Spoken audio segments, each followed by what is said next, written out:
일본 해군의 전략가이자 아버지로 불리는 사토 테츠타로가 이런 말을 했다죠. 나를 넬슨에 비하는 것은 가능하나 이순신에 비하는 것은 감당할 수 없다. 나라에 큰 공을 세운 장군에게 내려지는 시호인 그 충무 공이순신. 오늘은 16세기 말에 난세에 태어나 우패신하로 조선을 구하며 각종 영화, 드라마의 단골로 등장하시는 이순신에 대해 생각보다 잘 모르는 부분들을 파헤쳐봤습니다. 우리는 대부분 이순신 장군님이라 부르는데 해군 쪽에선 제독으로 불러달라고 주로 얘기하고요. 그의 살아생존 최종 직위는 충청도, 전라도, 경상도의 3군을 지휘 통솔하는 삼도 수군 통제사였습니다. 지금으로 치면 해군 참모 총장 정도로 부를 수 있고요. 조선시대 기준으로 보면 18품 30개 품계 중 종 2품 외관직으로 엄청나게 높은 관직이면서 조선시대 문관으로 여겨졌고, 정 2품 이상은 대감이라 부르고 정 3품, 종 2품은 영감이라 불렀고 나머진 모두 날이라고 불렀기 때문에 일개 무관인 장군이라고 부르면 사실 모독이라고 하고 영감이라고 불러야 한다고 합니다. 근데 영감 소린 어째 영어감이 안 땡기죠. 그리고 사후엔 영의정까지 오르셨기에 대감이라고 불러도 되긴 하는데 그냥 국민 정서와 포괄적인 의미에서 장군님 호칭을 써도 무방하다고 합니다. 여러분, 이순신의 용모가 어떻게 생겼는지 아시나요? 70년대에 사용됐다는 지금은 사라진 500원짜리의 지폐에서의 모습이라던가 지금의 100원짜리 동전, 1932년에 그린 이순신의 초상화, 일제시기 영국 화가 엘리자베스 키스가 그렸다는 이순신 추정 초상화, 그리고 1953년에 장우성이 그린 표준 영정에 1978년 정형모가 그린 통영시 재승당에 있는 온화해 보이는 그림, 그리고 피규어 아티스트인 김사랑이 만든 12인치 피규어에서의 광대뼈가 나온 강인한 인상의 외모까지 사실 전부 상상화입니다. 그리고 2013년에 증정충등 조선 역사라는 책자에서 이순신이 생전에 그렸다는 조상화가 발견이 됐다고 해서 화제가 됐지만 글쎄요, 이 그림으론 잘 판단이 안 서기도 하고 이때 그림이 다 비슷비슷하기도 하더니 우린 생전에 이순신을 직접 보고 기록한 사람들의 카더라 통신으로 말들을 모아 유추할 수밖에 없는데요. 먼저 이순신과 절친이었던 류성룡의 징비록에 남긴 기록으로 보면 이순신은 말과 웃음이 적었고 용모는 단아했으며 선비와 같았다 라고 기록했기에 이걸 토대로 지금의 인자한 초상화들이 그려졌는데, 정반대 소리를 하는 증언도 있었으니 동시대를 살았던 문신인 고상아는 1594년 한산도에서 이순신을 보고 그의 외모에 대해 자신의 문집인 태촌집에 적었는데 이렇게 얘기하고 있습니다. 얼굴에 살이 없고 광대뼈가 튀어나와 있으며 입술이 뒤집혀졌다. 이렇게 꽤나 디테일하게 묘사를 했으니 이걸 유추하면 남성미가 가득하고 배섭게 생긴 군인의 상이 아니었을까 라고 추리해 볼 수 있을 거고요. 동시대에 살며 이순신 사위의 배다른 동생이었던 윤휴는 이순신의 삶을 연구하고 기록했었는데 여기서도 이순신을 공은 체구가 크고 용맹이 뛰어나며 붉은 수염에 탐력 있는 사람이었다 라고 굉장히 남성적인 모습의 무인으로 묘사하고 있습니다. 하지만 이 윤휴라는 사람부터가 이순신 사후에 활동한 사람이라 자기도 이순신을 모셨던 오비나 지인들을 통해 들은 걸로 유추했던 거라 신빙성이 떨어지고요. 하나 희한하게도 일본에서 에도 시대에 그린 이순신의 모습도 나오는데 마치 사무라이와 중국 갑옷을 짬뽕한 듯한 모습에 서유기 손오공 같은 느낌이기도 한데요. 더 특이한 건 캐릭터 포즈가 실루엣으로 보면 한반도의 모습과 유사하다라고도 볼 수 있다는 점입니다. 그나마 특정할 수 있는 건 당시 조선시대 남성 평균 신장이 161cm였다는데 이순신 장군은 170이 넘었다는 게 유력설이고 당시 일본인들의 평균 키가 154cm였다고 하니 그야말로 머리 하나는 더 위에 있는 높이의 이순신은 그들에겐 꽤나 장신의 위압적인 용모로 느껴졌을 거라고 하는데 500년이 지나도 여전히 이순신의 용모는 미스터리로 남아 있습니다.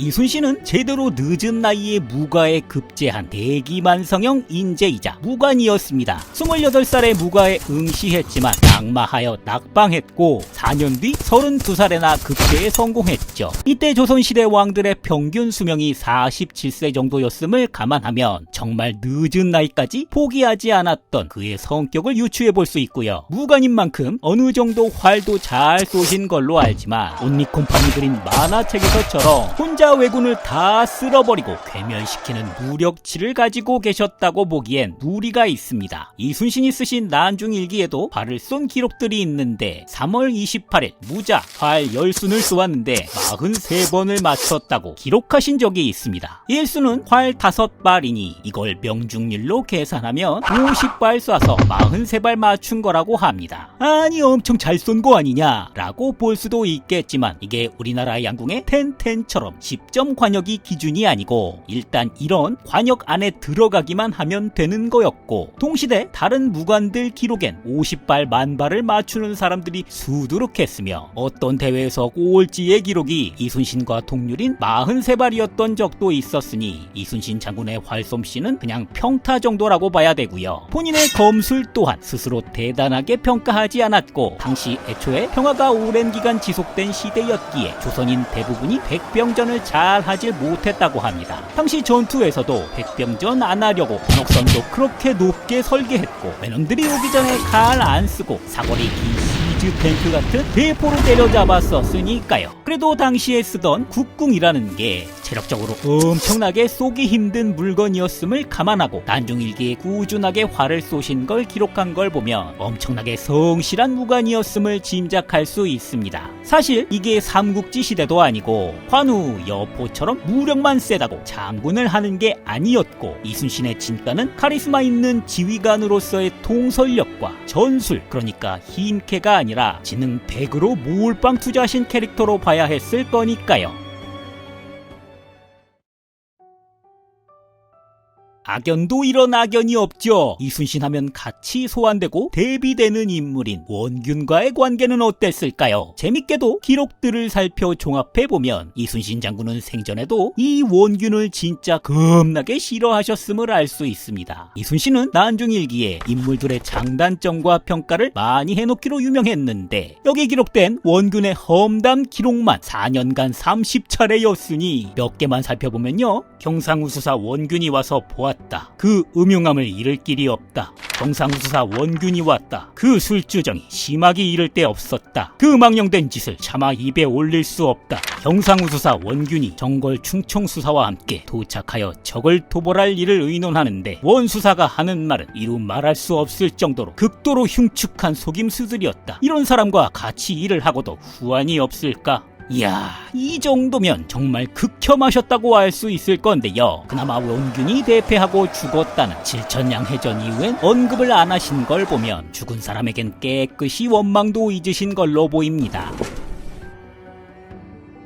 이순신 장군의 전사는 지금도 의문을 갖는 사람이 많고 크게 세 가지 전사설, 자살설, 은둔설로 나뉘게 되는데요. 먼저 정사로 유승룡이 기록한 징비록에 의해 노량해전에서 일본군의 총탄에 의해 전사하신 걸로 알려져 있고 정설로 알려져 있지만 의문점이 너무 많아서 자살설, 은둔설이 나오게 됐습니다. 먼저 자살설은 이순신이 스스로 갑옷을 벗고 총에 맞았다고 하는 걸로 난세에 이순신을 뽑아서 파격 승진을 시킨 것도 선조였으나 민심을 등에 업은 이순신을 시기하고 견제한 것도 선조였으니 이순신이 승리하고 돌아가 봐야 이런 선조에게 험한 꼴과 명예를 더럽히고 죽게 될 걸 감지하고 스스로 갑옷을 벗고 왜군에게 노출되셨다 라는 썰이 있는데 이것 말고도 당시 조총의 사거리는 최대 50m로 이순신을 저격하려면 30-40m까진 접근을 해야 했고 이순신의 패는 애초에 가장 선두에 서지 않을 것 같은 대장선이었으니